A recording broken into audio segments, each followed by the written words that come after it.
É o Biomecast. É Biomecast, pô. Começando pela prática baseada em evidência. Sobre método científico, sobre o que é ciência. Antes da análise do movimento humano, É desenvolver as hipóteses. uma resposta reflexa ou voluntária. Eu perguntei para alguns alunos a perspectiva deles em relação à biomecânica que eles iriam cursar esse semestre. Distâncias de deslocamento, as forças envolvidas no movimento, o impacto, as forças de contato. Biomecast. Eu não sei se isso é um meme, eu acho que não é um meme. Isso tudo é biomecânica. Fala pessoal, estamos aí, Biomecast pra vocês. We are back. We are back. E aí, Felipe, como é que tá? Será que o pessoal Tudo bem? curtiu o primeiro episódio que a gente conversou fiado bastante? Ah, mas é o que a gente faz, né? Acho que gostaram, porque senão devem ter estão até gostado, aqui, né, né, cara? cara? Depois de 3 temporadas, o pessoal já acostumou com o nosso papo bravo. Devem ter gostado, né, cara? Afinal de contas, a vida é muito séria, né, cara? Temos que levar mais na esportiva. É, exatamente, cara. E eu acho que o pessoal já entendeu que o nosso negócio é falar de assunto bom, né? Com evidência, mas de forma descontraída. Então é isso aí mesmo. A gente vai deixando o papo rolar. E esporte é um tema bom, né? De repente, esporte é um tema bom pro episódio de hoje, mano. O que que tu acha? É, uma boa, gente podia. Tá escutando podia o cachorro do meu vizinho latindo aí ou não? Deu pra ouvir ele no fundo. Ele tá nervoso, cara. Não sei, deve estar brigando pelo bife, cara. É, cara, tem que lidar, faz parte, né? Os vizinhos têm que fazer parte, não tem problema. Mas hoje a gente vai ter que então ter um plano de fundo de esporte. Mas, viu, Felipe? Inclusive, eu acho que eu queria te fazer uma pergunta antes, sem te saber. Tá. Tu fez umas postagens no Instagram ontem, acho que foi, muito legal, do negócio do pica-pau, cara. Ah, do pica-pau? Olha, do pica-pau. Na verdade, eu tinha postado aquilo, cara, que até ontem, quando eu postei, a Pamela falou assim, mas nem tem aula hoje, tu postou isso. E porque eu tinha postado na semana que eu dei aula sobre impacto, né? E, cara, eu juro assim, ó, gente, eu falo pro pessoal do laboratório, eu juro que eu não procuro, cara, essas coisas elas aparecem pra mim, ali do nada, né, na minha frente, aí eu aproveito. E aí eu tava zapeando ali, né, em rede social, coisa assim, e eu vi um artigo falando sobre como que o pica-pau é o passarinho, né, gente? Não desenho. Pica-pau mesmo. Pica-pau de verdade. Como é que ele absorve o impacto, né, da batida do bico contra a madeira, né? Cara, e aí foi sensacional, porque eu achei um monte de material legal. E aí montei aquele raciocíniozinho. E aí eu postei. E aí isso que o Manuel viu, na verdade, foi uma repostagem. Eu peguei um stories antigo, né? E postei de novo. Sabe por que eu postei de novo, Manuel? Tu nunca vai adivinhar. Nunca vou adivinhar. Porque sabe ali no Reels que tu fica zapeando os vídeos? Uhum. Não sei porquê, cara, apareceu um vídeo do pica-pau e eu pensei, eu tenho aquela sequência do impacto no pica-pau. Vou compartilhar esse Reels aqui. E aí, tive esse insight.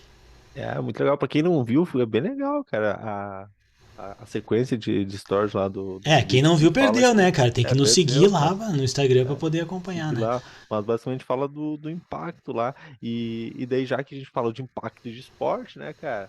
A gente podia comentar assim, né? Pô, e aí, esporte tem impacto, né? Tem, cara. Tem. Vários impactos, né? Vários impactos, né, cara? Inclusive impacto na sociedade. Exatamente. Impacto social, eu diria que é o primeiro, né? É o primeiro. E quantas historinhas que a gente vê falar, né? De pessoas que dentro do esporte conseguiram, né? Desenvolver toda uma carreira, tirar sua renda, né? Então tem um impacto. Mas assim, o nosso Biomecast, embora a gente fale bastante sobre essas questões, né, no dia a dia, o foco aqui é biomecânica. E aí dentro da biomecânica também, né? Tem um conceito de impacto que é muito importante. Já foi...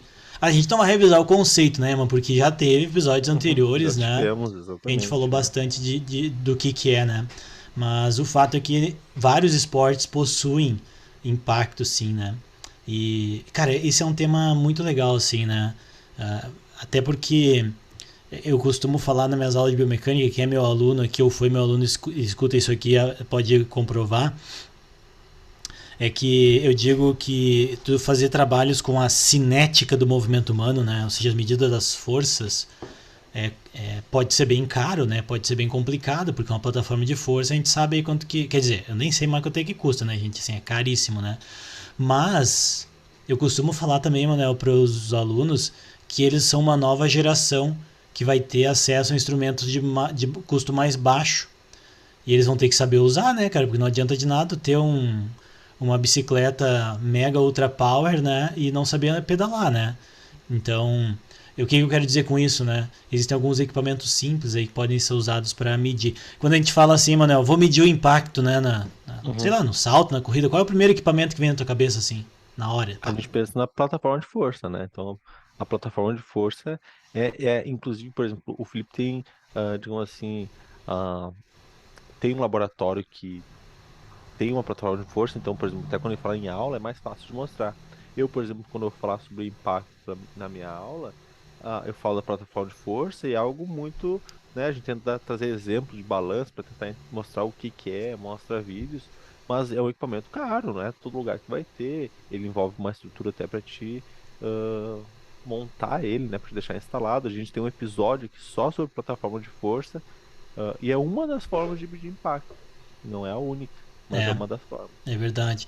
Então, outra forma que tem ganho aí popularidade, vamos dizer assim, né, é o uso de acelerômetros também, né, que são equipamentozinho com uma estrutura de funcionamento relativamente simples, né, em que se consegue estimar a aceleração, como o nome já diz, acelerômetro, mas a gente consegue com algumas equações estimar também o impacto, né, principalmente expresso em função da magnitude de G, né, da gravidade, né? Então dá para estudar esses aspectos também, né?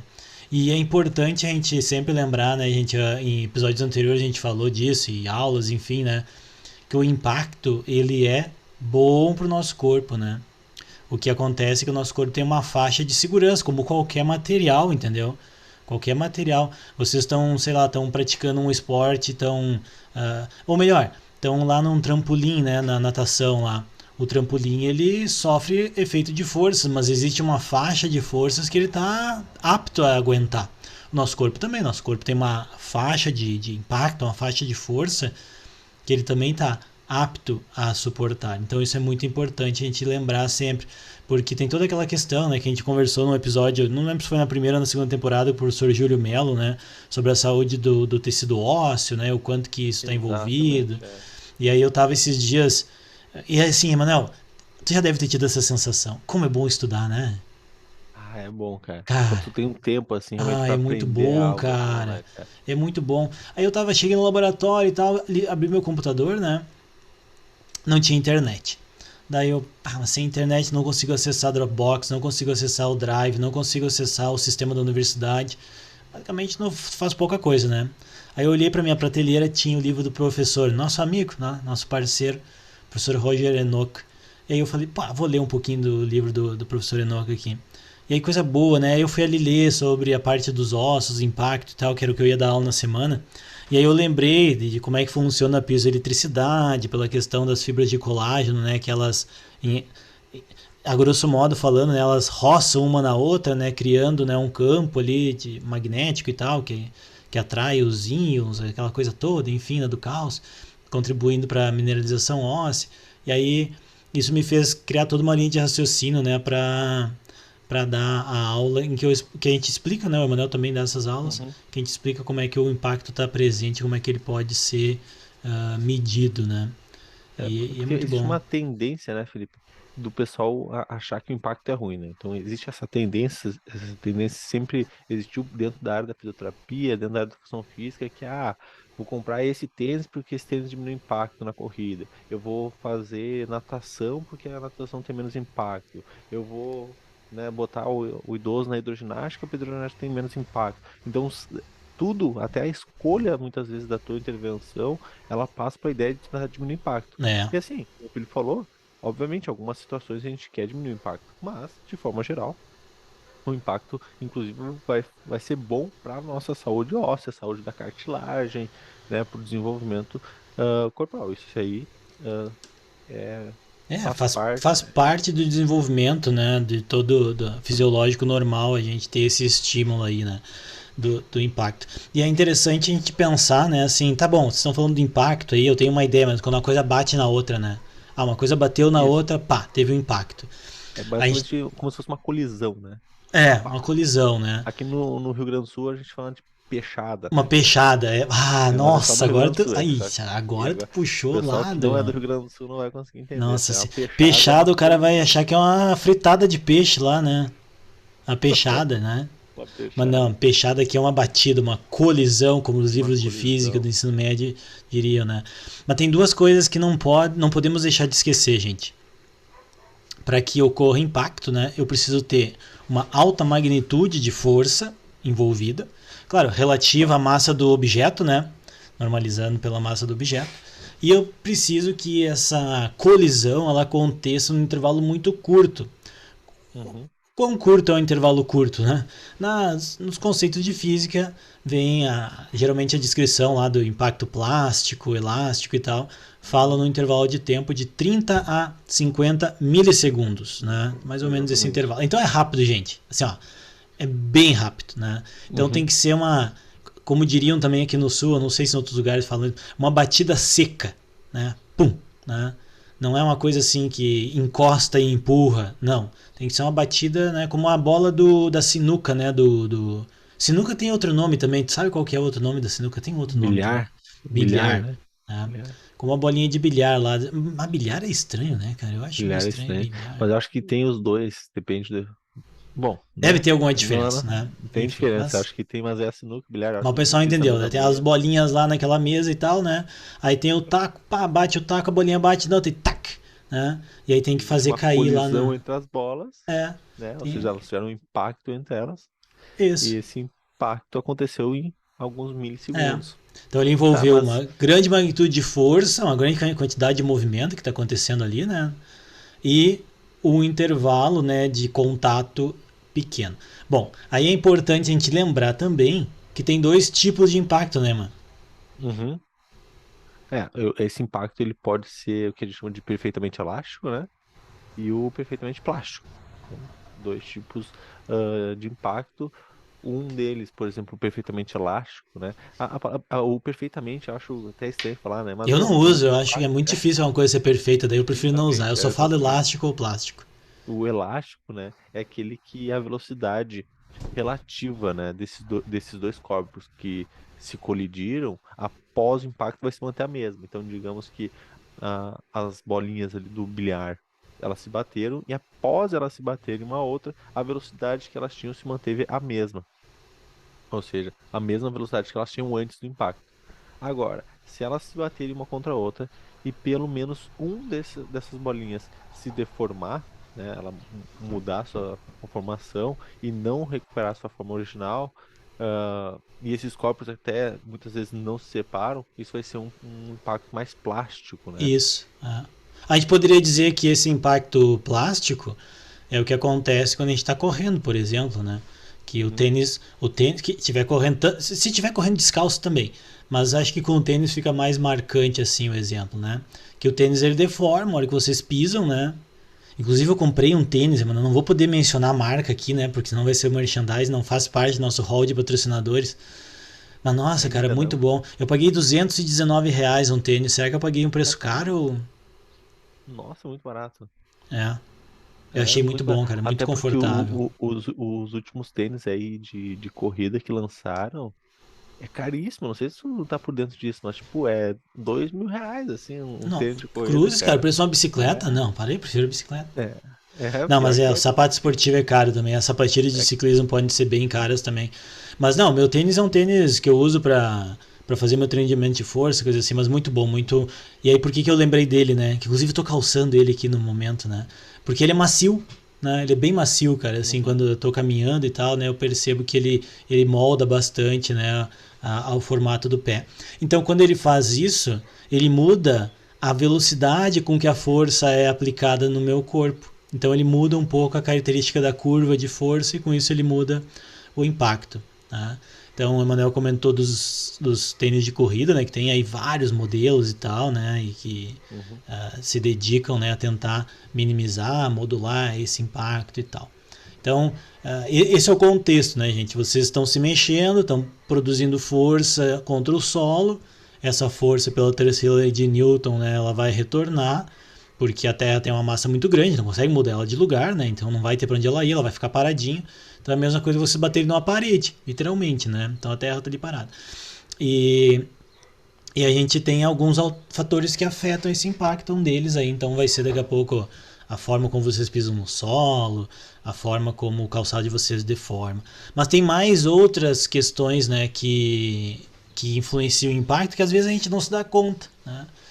Uma delas, por exemplo, é o quanto de massa que o objeto tem, né? Então, quanto de massa que o corpo tem. E é justamente disso que a gente quer comentar um pouquinho com vocês hoje, no resto do episódio aqui. É interessante isso, porque o impacto, ele obviamente ele vai ser influenciado pela natureza desse impacto, né? Ou seja, se ele é elástico, é plástico, né? Daquilo que a gente estava comentando antes. E também, então, por, na verdade, duas variáveis, né? Que é a massa que a gente falou, ou seja, o quanto de massa tem esses objetos e a velocidade que ele está. Na verdade, a velocidade também vai influenciar, porque envolve quantidade de movimento, momento de inércia. Então, essas duas variáveis biomecânicas, elas vão influenciar o impacto, inclusive o impacto na corrida, que é o que a gente quer trazer de mensagem hoje para vocês. É. Né? E assim, aí tem o que a gente quer. Cara, a gente fez um link para esse episódio aqui que não sei se o pessoal vai gostar, né? Mas, ô Emanuel, tu já pensou o seguinte, ó, sabe quando a pessoa sai para correr, um longão, né, de corrida, sei lá, o que é um longão de corrida? 10 quilômetros, talvez, 12, né? Mas normalmente acima de 20, eu acho. Será? Não, mas pra 10 já é longo, cara. Pra nós é longo, né, cara? 10 é Nossa, mais quem de uma corre, hora. Quem faz o pessoal faz aí 57 Se fosse na quilômetros, bicicleta era mais fácil eu ter um parâmetro assim, mas quem sabe o pessoal pode nos contar, né, o que é um longão, né? tem um longão. É que depende assim, ó. Se eu você aqui, 5 quilômetros vai ser um longão pra mim. Pois é, né? Tem- Mas tu vai precisar tomar água nesses 5 quilômetros aí, será? Boa questão, exatamente. Talvez não, talvez eu Não? consiga fazer ele sem tomar. Talvez eu possa fazer ele sem tomar. Sem tomar, mas aí tu vai chegar É. com muita sede, cara. Eu vou chegar Mas com muita imagina, sede. Mas, mas mas posso levar. Normalmente, daí envolve uma coisa, né? Que é onde a gente vai chegar a questão da hidratação, obviamente. Mas depende, assim, eu vou pegar um corredor que vai correr 5 quilômetros, uma corrida de 5 quilômetros, o cara corre, vai, faz corrida. Ele faz os 5 quilômetros em 20 minutos, 15, 20 minutos, minutos. né? Então, é uma corrida tranquila. Não, 15 não, meu, 15 é 3, é 20, mas, 20, 25, bota aí pra ficar um pouco 20, mais, né, pra mais vamos gente falar se incluir na 20, nossa 25. conversa. Pra gente pegar uma gama maior, né? Não É. só os atletas de alto rendimento. Mas, enfim, eles conseguem. É uma corrida, de certa forma, é um treino bom ali, um treino no dia a dia. Quando ele vai fazer, hoje eu vou fazer um longão, né? Um final de semana vai correr mais de hora, né? Algumas horas correndo. Tem gente que vai sair aí e vai fazer 50 quilômetros correndo, né? Pô, mano, mas aí tu partiu de 5 pra 50, cara, daí agora tu tá...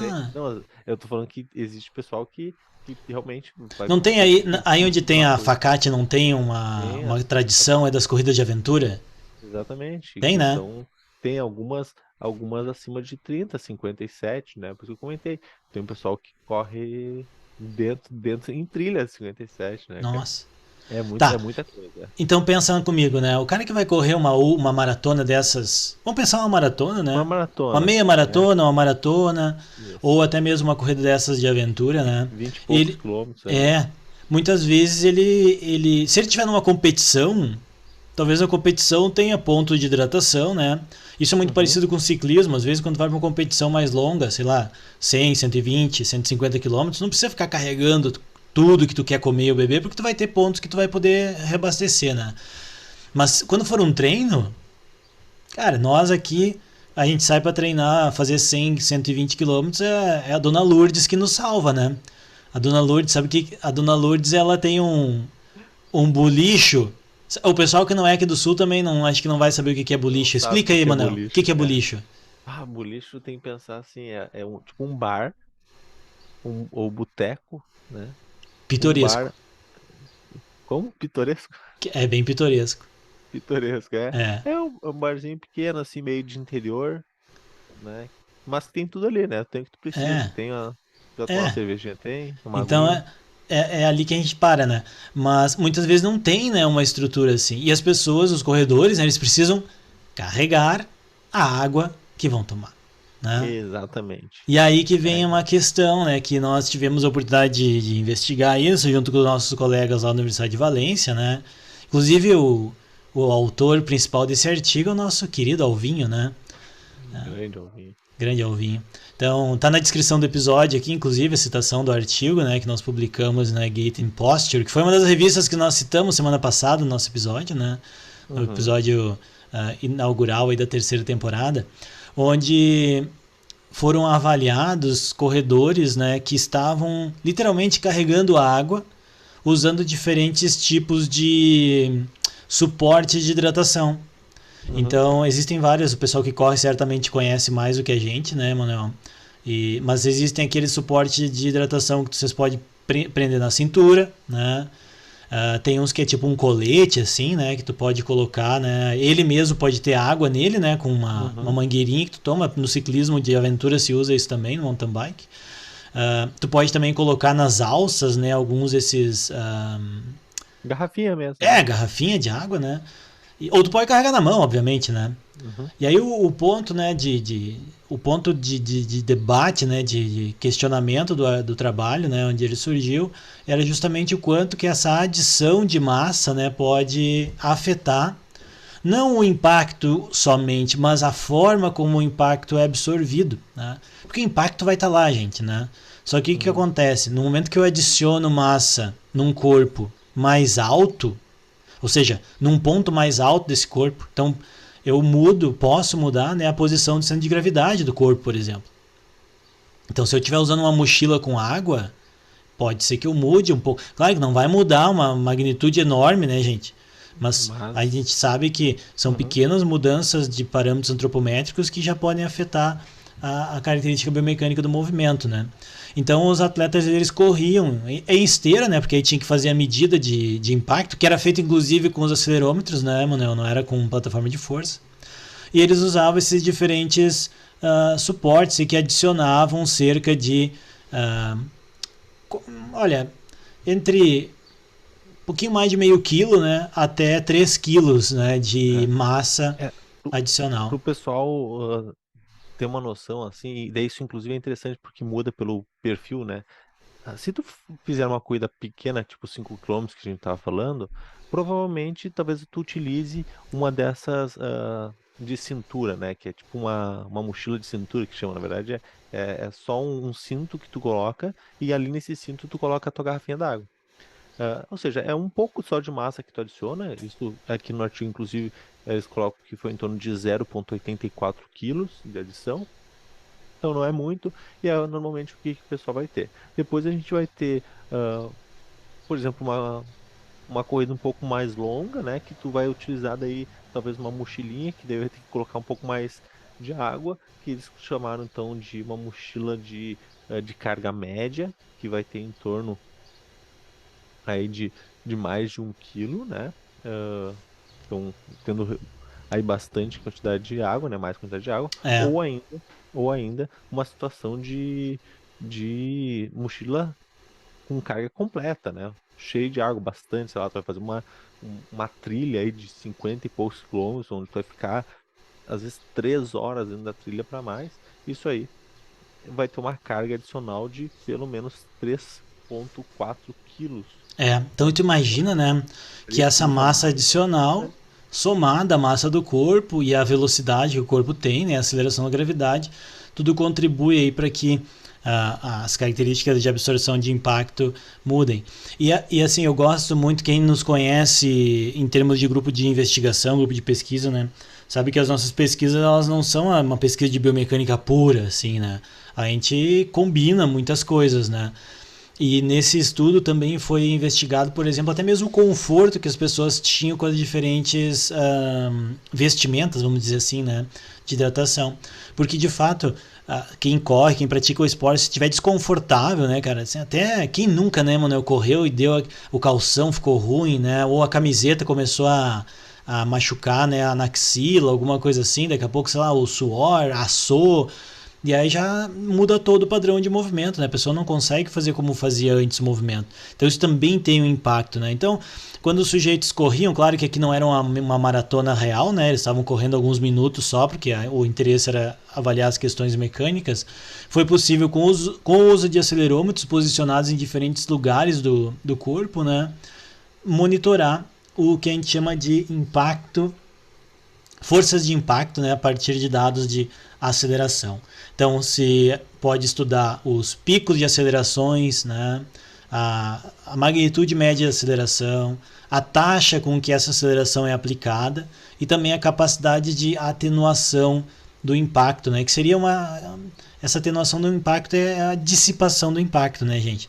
Se vocês pensarem que quando a gente corre e bate o pé no chão, eu tenho uma onda de choque que me afeta, né? Então ela vai passar pelo tornozelo, pelo joelho, pelo quadril, pela coluna, pelo pescoço, pela cervical, vai chegar lá na cabeça. Então se pode, usando um pouquinho de matemática, né, até mesmo estimar em cada um desses locais, né, o quanto de carga, né, agora me fugiu a palavra, carga não é a melhor palavra aqui, né? Mas o quanto de aceleração, né, que está sendo experimentado, sendo essa aceleração aí correspondente ao impacto que está sendo experimentado pelo segmento do corpo, né? Isso aí eu acho sempre muito interessante pensar, porque normalmente a gente não fica às vezes longe para tentar imaginar como que medindo a aceleração, a gente consegue estimar o impacto, né? Então, muitas vezes é difícil de entender isso, mas se tu entender a fórmula, né, da forma como é calculado para chegar nessas variáveis, daí sim vai fazendo sentido. Então, por isso que a gente começou o episódio falando, o impacto vai ser influenciado pela massa e o impacto vai ser influenciado pela velocidade.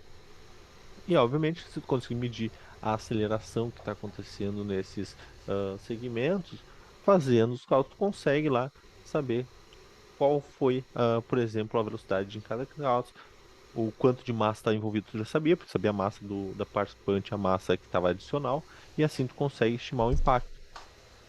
E também tem outra coisa que a gente pode relacionar com o impacto, porque pensa assim comigo, ó, o impacto não vai ser só ele que vai estar envolvido no movimento, tem N outros fatores, né? Estabilidade, controle de amplitude, movimento, aquela coisa toda. Então, quando a gente coloca a massa mais perto do tronco, que é o caso de tu usar uma mochila mais firmezinha, né, posicionada perto do tronco, por mais que ela seja a que tem mais massa, né, pelo menos no estudo, quando era a mochila, ela tinha mais massa, né, era quando podia chegar a 3,4 kg, né, e os sujeitos tinham mais ou menos a mesma massa corporal, então não teve uma variabilidade muito grande entre eles, o fato do valor absoluto de 3,4 quilos, né? Ele, mesmo tendo mais massa, eles conseguiam manejar melhor o impacto. Por quê? Porque a gente tem que pensar uma outra variável envolvida também, que é o momento de inércia que está associado com isso, né? Então, quando a gente tem uma massa na mão, por exemplo, a minha mão eu vou ter mais dificuldade de controlar o movimento. Eu posso, com isso, gerar mais acelerações, né, do segmento que contribuem para a aceleração do corpo como um todo e que vão contribuir para a força que eu vou aplicar no solo, porque afinal de contas lá no solo o que está sendo mensurado, né, é um produto da força vezes a aceleração e da massa vezes a aceleração. Isso. Então essa massa é a massa corporal, mais a massa do que a pessoa está carregando. Mas essa aceleração, ela também vai depender do movimento do corpo, né? A gente faz umas brincadeiras nas aulas de biomecânica em cima da plataforma de força, que a pessoa fica parada em cima da plataforma e só balança os ombros, só dá aquele gesto do dar de ombros, né? Dá aquela balançadinha do tô nem aí. E a força muda. Bom, como é que a força mudou se eu nem tirei o pé do chão, né? Mudou justamente porque tu mexeu massa. Quando tu mexe massa do teu corpo, tu afeta a aceleração do centro de massa e o centro de massa está associado, né, à força que tu vai aplicar no solo. Então foi legal de ver que uma mochila maior, ela, de certa forma, ela permitia controlar melhor o movimento, né? E provavelmente por quê? Porque a massa ficava mais perto do tronco, né? Então isso é uma coisa muito interessante para quem corre, né? De que se tu deixar a mochila mais firme, mais presa no tronco de maneira mais firme, isso te favorece a lidar melhor com o impacto que pode estar aumentado por estar carregando aquela mochila. Por outro lado, o que acontece é que não é Não é a vestimenta mais confortável, porque aumenta a sensação de umidade, aumenta a sensação de calor, né? Então o conforto diminui um pouquinho com essa mochila. Então não dá para ganhar todas, né? Às vezes tu consegue melhorar em alguma coisa, mas por outro lado tu acaba perdendo. É aquele cobertor curto, né, cara? É aquele cobertor curto. E sabe que, lógico, aqui a gente tá focando nesse artigo específico que era com essas mochilas de hidratação, mas tem alguns outros estudos de corrida com o pessoal que principalmente faz trilha, que utiliza, às vezes tu utiliza mochilas, por exemplo, o cara vai, sei lá, vai fazer trilha e vai acampar, né, em algum lugar. Então ele tem que levar mais materiais além da água. E daí tem alguns estudos que pegaram essa mochila e fizeram um design diferente, na qual, conforme a pessoa vai correndo, a mochila, ela também ela se movimenta junto com o centro de massa. Muito legal. Tipo, bota molas, assim. E tem tudo a ver, né? Para tentar diminuir o impacto, né, causado. Tem tudo a ver com o resultado, né? E aí também o que a gente observou nesse estudo foi que quando os sujeitos usavam a vestimenta de hidratação, que era tipo um cinto, né? Era o mais confortável de todos, né? Era o mais confortável de todos. Mas não gerou nenhuma compensação, né? Por quê? Porque a massa era pequena. Então tem uma outra mensagem que a gente leva para a prática disso, é que de fato daqui a pouco tem gente, às vezes eu vejo assim as pessoas, eu vou usar a mochila porque daí eu já coloco a chave, já coloco o telefone, já coloco não sei o que lá, né? Só que não é o ideal, né, gente? Não é o ideal, por quê? Porque tu vai perder conforto e perder rendimento, né? Então, de fato, as pessoas têm que planejar de acordo com a distância que vão correr, né? Tá, vai correr uma distância mais curta, não vai precisar tanta água, de repente um suporte de cintura vai ser o melhor, né? Agora, se for uma corrida mais longa, tentar colocar tudo na mochila, porque daí acontece o quê? Tu melhora, pelo menos foi o que a gente conseguiu observar com esses corredores, né? Que eles melhoravam a capacidade de realizar alguns ajustes compensatórios que contribuíam aí para reduzir um pouco desse impacto aumentado pelo aumento da massa, né?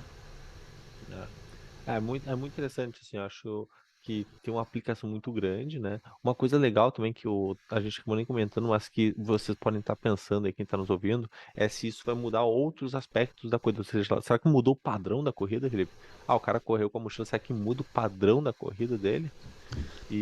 É que padrão eu sempre lembro dos debates que eu tenho com o Leporassi, né, sobre isso quando a gente fala desse tema, né, porque é difícil tu falar padrão, né, assim, o que é o padrão, né, assim, tem algumas características do movimento, né, que a gente poderia dizer, né, tipo a cinemática talvez em termos de espaço temporal, né, então frequência de passada, componente de passada e tal, isso não mudou, então isso ficou tudo tranquilo, né. O que mudou de fato foi que todas as mochilas de hidratação, elas aumentavam o que a gente chama no artigo de carga dinâmica, né? Então, o volume de acelerações envolvidas ali gerando força adicional e gerando absorção de impacto. Mas a única que gerou um limiar maior e que fez as pessoas terem que mudar alguma estratégia de absorção de impacto foi a mochila, né? Então, isso é um dos principais achados aí do trabalho, né? Então, se tiver que lidar para... Daqui a pouco, quem está escutando aqui trabalha com design de produto, assim, as mochilas de cintura e tal, essas aí tá tudo tranquilo, gente. Pode usar qualquer uma, entendeu? Pode usar qualquer uma. Agora, se vocês estão pensando em desenvolver um produto ou até mesmo comprar uma mochila de hidratação para corrida, tentem experimentar ela, né? Que hoje a gente compra tanta coisa pela internet, a gente não consegue. Aí quando chega em casa, experimenta, não encaixou bem no tronco, né? Enquanto que uma mochila que vocês conseguiram experimentar, sei lá, foi na loja, sei eu, né? Ou recebeu em casa, aí algum influencer, né? Recebeu para fazer propaganda.